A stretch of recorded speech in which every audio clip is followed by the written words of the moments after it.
So we've got a very special guest this week that I'm excited to share because I feel like I've been keeping him as my secret. So David Emge has credit advisors. He's been running a credit business for over 5 years, and he is my go-to. There's no question about it. He gets calls and emails from me all the time. And so with the fact that I work at Fairway Mortgage, we have an in-house credit optimization team. But they only go so far. They can do a quick cut as far as can we pop up a score or can we fix something quickly. But anything beyond that, it's David. So I go to him for advice. I go to him for input as far as how can I help my clients fix their credit. And I go to him to be that partner my clients need. So I want to introduce him first. And David, thank you so much for spending some time with me. Oh, Nicole, it's a pleasure. And I'm happy to help in any way I can. Thank you for having me. This is fantastic. So I've got some questions because a lot of people are asking, right? How do I get my credit score up? How far in advance should I be talking to you? What can you do for me? What kind of impact does this have on my house? I mean, I could go on and on and on and we could talk for an hour, but to keep this concise, let's start out with, if I'm just talking about the credit experience, right? What are the dynamics of a credit score, David?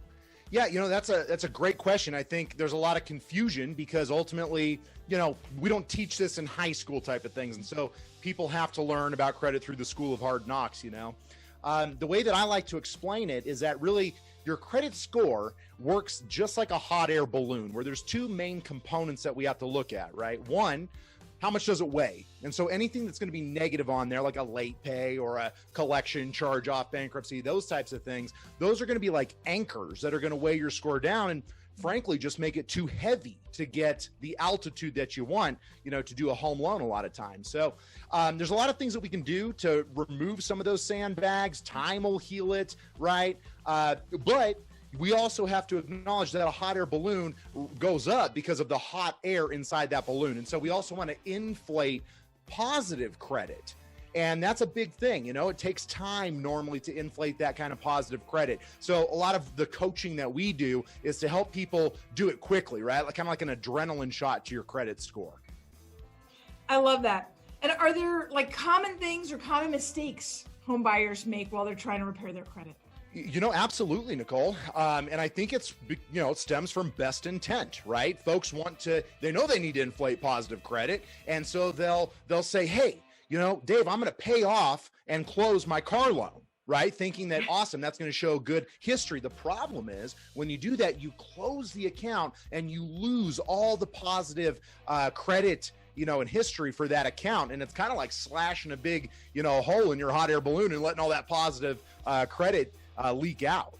So closing accounts, opening brand new accounts when we're almost there, because then you're starting the clock from zero. Ultimately, best way to inflate that positive credit, Nicole, is to make on-time payments pay your bills on time and keep your accounts open for as long as humanly possible. Between doing those two things and keeping your credit card balances low, that's the best way to inflate positive credit. And so I'm working with a lot of buyers, obviously, right now. And so how do you help a buyer, or should I say, how long in advance, say their lease is coming up and their lease is set to expire the end of March, when do you want to talk to them? That's another good question because I think it's a misconception, right? Ultimately, negative items such as, collections, late pays, that type of thing, they will naturally fall off your credit report after 7 years. So somebody can wait it out. If they got a couple of years, it's never too early, to start the best practices. But if we're in a situation where the lease is going to be up in, say, 6 months, I like to have a couple of months to work with, because if we're challenging the negative items and getting them removed through investigations and disputes, it takes a couple of months, to get that done. And then let's say that we need to inflate positive credit by paying down credit card balances. If somebody's got the means and they can do that immediately, they can see results in 30 days.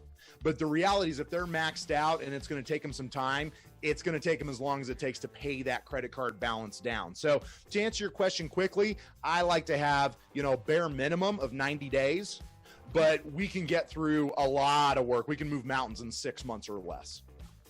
It's impressive. It really is impressive how much I've seen our clients grow their credit score by working with you.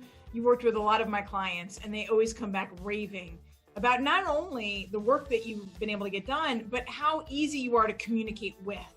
Because so many of these credit companies that we're trying to work with to bolster our credit scores, they disappear, or they're a call center, or they're not communicative. You make it easy. You're like a friend who's helping walk beside me.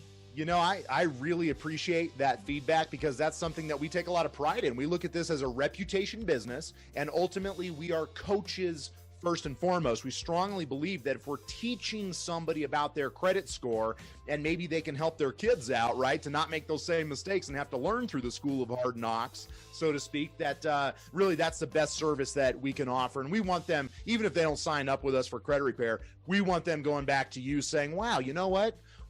I really got the feeling that Dave cared and he helped me out. So that's awesome feedback. Absolutely. And you brought up kids, so I got to ask the question. I work with a lot of investors, and we want to leave multi-generational wealth. We want to help our kids purchase their own investment properties. So if I'm a parent and I have kids who are looking to do this, what would you tell them? Well, you know, again, we'll teach classes about teaching your kids about credit so that they don't make those mistakes. But the best thing you can do is when your kid's 16, 17 years old, I really recommend adding them onto your credit card as an authorized user. And what that's going to do is it's going to essentially photocopy that trade line and all the history from your credit report to theirs. Now, don't give them the credit card, right? Unless you like adrenaline, you know what I'm saying? You want to give them the positive credit, and then that way they can qualify for their own student loans, car loans. You don't have to co-sign on it with them, and you're helping them to get established young. There's nothing but good information here, right? I mean, it stinks when you're in the position where I got to call you, because that means the credit score is low, but just nothing but positivity and opportunity to support our clients together. I love it. Absolutely. You know, I think the more people that we can empower, you know, and kind of pass it along, and, you know, get that education out there is, you know, obviously not only can we help them buy a house, right, but hopefully we can help them to build lifetime wealth well into the future as well. 100%. Well, David, it's always a pleasure. You are just a ball of energy, and I just love our time together. So thank you. Absolutely, Nicole. Thanks again for having me. And, you know, it's been a pleasure. Bye-bye.